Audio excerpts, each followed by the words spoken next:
Yo, what's up guys, and welcome back to another Forsaken Guide. Today we have our first survivor, and that is Guest 1337, and how you can play him like a competitive player.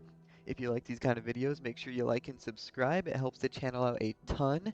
I'm testing out a new format here, so let me know if you like it or not. I'm gonna have Guest with all 5 killers, and if the video gets a little too long, just let me know and I'll cut it down next time. But I'm gonna put the timestamps on screen for you guys right now. But without any further ado, let's just hop right into the video.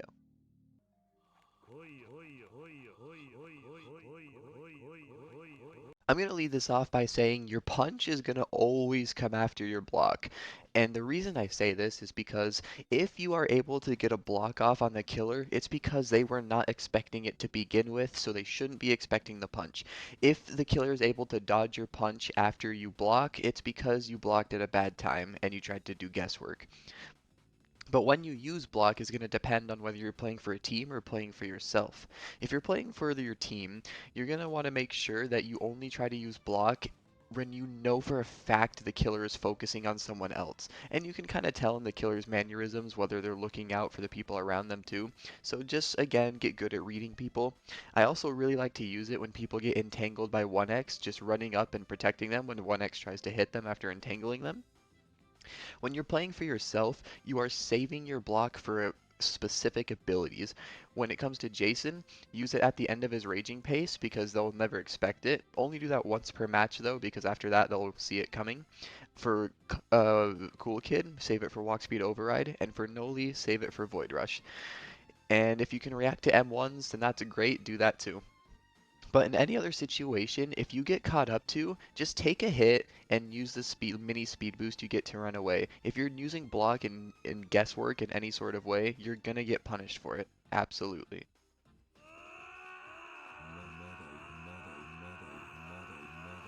Charge actually has a lot of uses. It's the best minion killer ability in the game. You can use it when you're on 2 stamina as a last resort to push the killer, but it's also wonderful to help your teammates out. If somebody misses a stun, if somebody's in a very heated situation, if somebody's entangled by entanglement, you can use charge and effectively shut down the killer for half a second, and that's really all it takes in a game like Forsaken. If someone misses their stun, you can charge the killer and either force the killer to hit you, or it makes it so that the killer can't actually click anything because their buttons get locked down for half a second. It's a wonderful tool to be using. You can also get your fellow survivors the slight stamina advantage because that little push does a lot more than you think in a heated chase.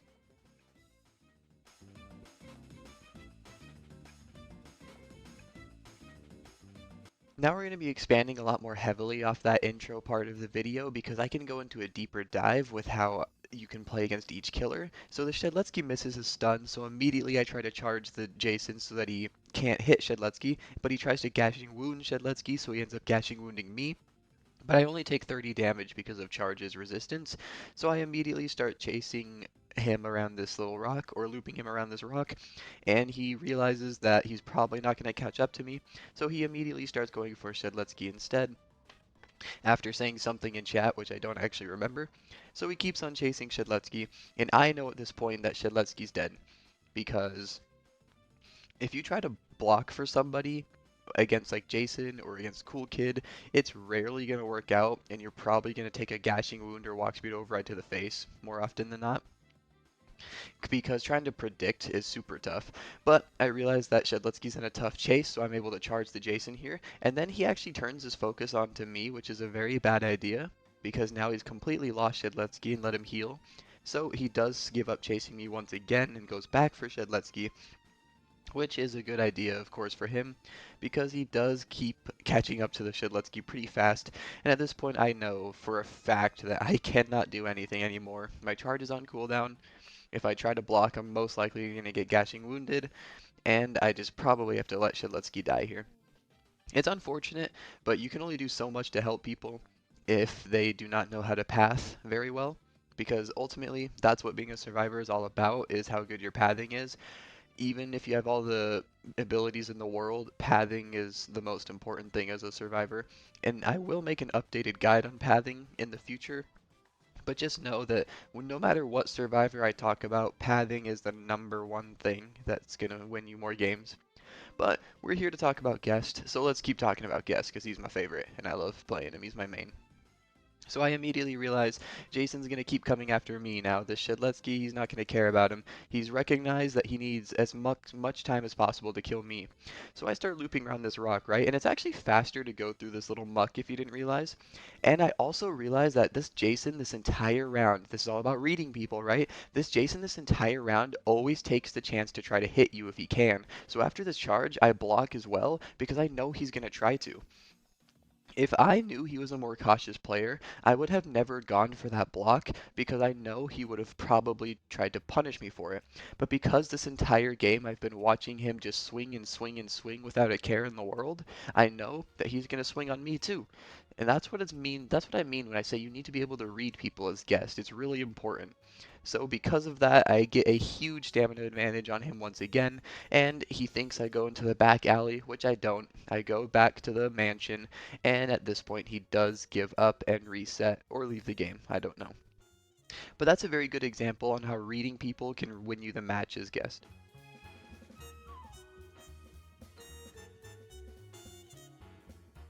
If you haven't already noticed, all of these matches are starting at around the middle because that's when they get interesting, so you're not watching me do generators for a minute. But something to keep in mind with every killer, by the way, is when you're playing guest, always try to keep yourself at a respectable distance from the killer. Always make sure that if you start the chase with them right at that moment that you would be able to outpace them still.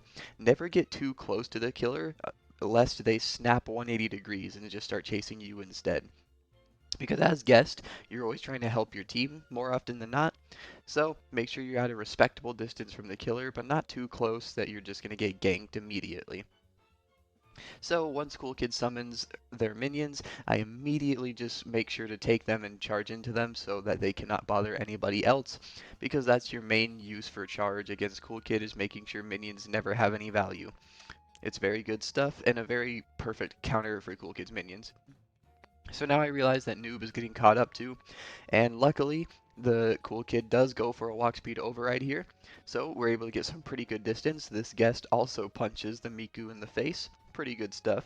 The Miku really wants this Noob dead though, and understandable, they've hit Noob a ton. But I see that Noob goes for Slate Skin here, and I know he's in trouble, so I use my built up punch to make sure that he gets away safely. But he does not get away safely, he kind of just stands up on that ledge, so I'm like, alright, I don't think there's much else I can really do for you then. But he keeps going up here and around this truck, which is no good. You gotta find a better loop than that, good sir. But I'm just making sure I stay at a respectable distance from this Cool Kid, seeing if I can help the Noob. I'm keeping an eye out to see if I can charge, and I can. That's a good spot to charge. But Noob does not know any optimal loops, so he does get caught with the walk speed override right there and goes down. And like I said, there's only so much you can really do for everybody if they don't know how to path good, so never beat yourself up over it, and just worry about yourself if you have to.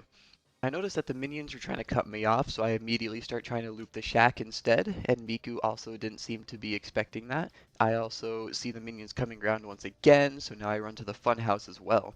But the minions do end up seeing the other guest, and I end up doing something pretty good here.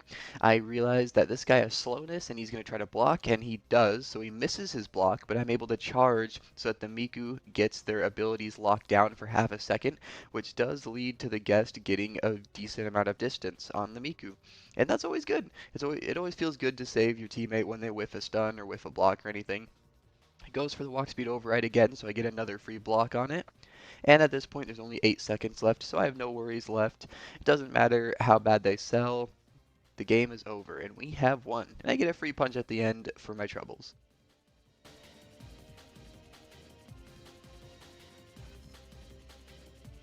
Now, John Doe is an interesting killer because there's really no clear times that you can actually block because 1x you can block when they entangle somebody and you can protect your teammates. Against Jason, you can do it at the end of Raging Pace. Against Cool Kid, you have the walk speed overrides. Against Noli, there's the void rushes. But against John Doe, you really don't have anything. Unless you can block spikes, I don't remember if you can. But if not, you really don't have anything other than reacting to his M1s. So, as you can see in the background here, I'm just trying to stay at a safe distance and see if I can really help anybody, because in this match, I really couldn't. When you're playing against John Doe as guest, it's kind of hard to get good value out of him, especially if the John Doe is going just ham on your teammates and not you, because there's really not much you can really do about it. So that's why I sped up all the footage in the back years, because that's all I was doing is just running away. There's not really much you can do about that.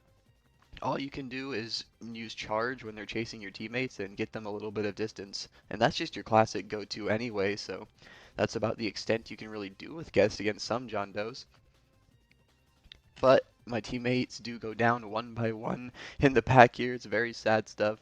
And I'm just sitting in the corner watching basically as they all go down. He tries to trap the bottom here, but you know, if you don't trap the other side, it's kind of pointless. So every now and again he does try to chase me throughout this little sped up part, but he never keeps that up for long. He immediately goes for someone else shortly after. I tried to charge there to get the guess some distance, but he error 404'd and just completely denied me that chance. I also missed my block attempt as well, so I do end up taking a hit, and the guest does end up dying anyway. Now I can finally return to normal speed here because it's just me and Elliot, so I'm going to be trying the rest of this game to protect him as hard as I can. He tries to go for us around the long way of this loop, which is the bad way to start. I do split up from Elliot immediately because I thought Elliot would follow me to the edge, and he didn't, so I tried to meet back up with him, but John Doe ended up going for me instead. Didn't see that coming, honestly. I didn't think he'd try to do that. But then he shoots spikes at Elliot's, and that it's about game over after that. I charge him for the heck of it, and then get a free parry as well. But against John Doe, it's kind of eventless.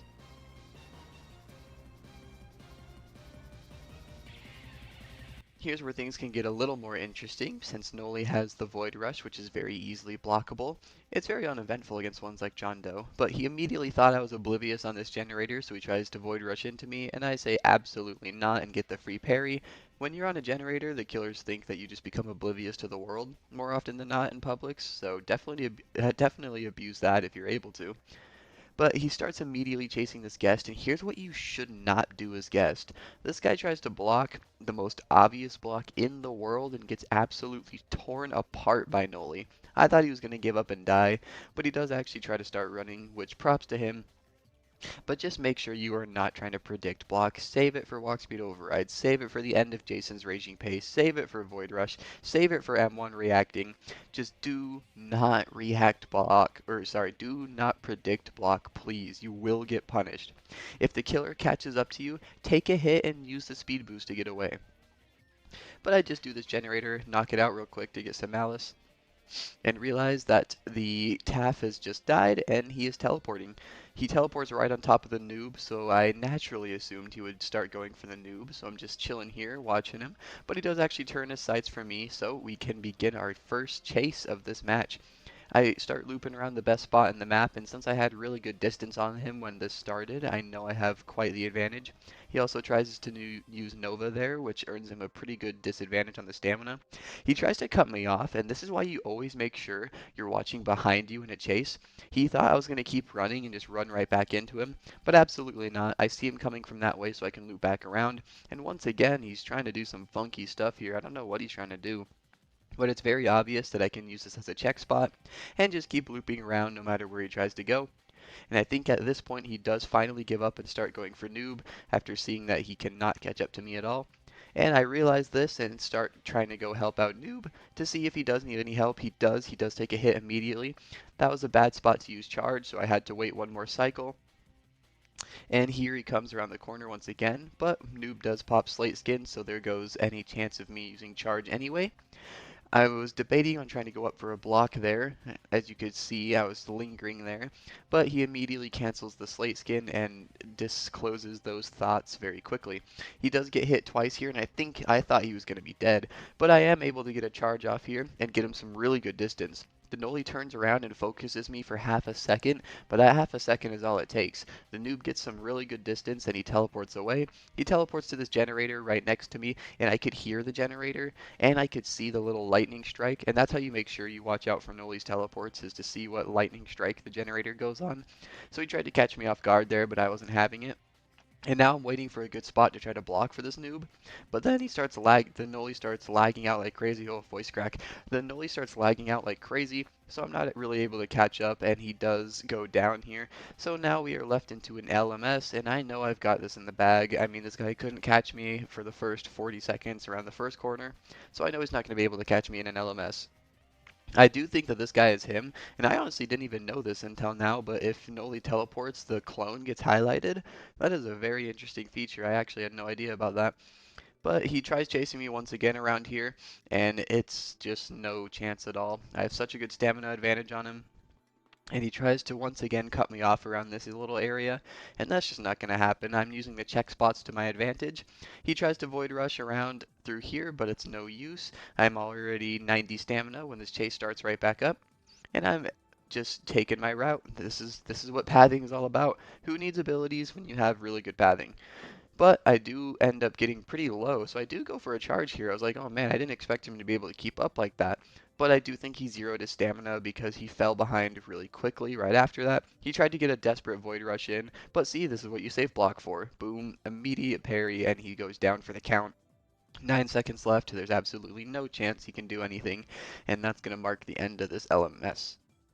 I do have one more bonus Noli clip to show you guys because it was a pretty decent chase, but just the tail end of it because I missed M1 reacting to with my block, so that's why I was so low in this clip.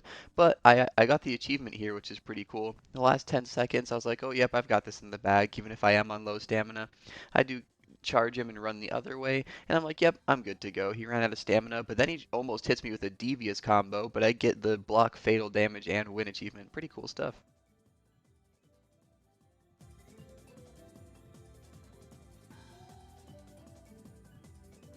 Now these 1x matches are absolutely diabolical, and I mean it. And notice how I said matches. It's because there was two different ones where I was just getting absolutely chased for quite a long time.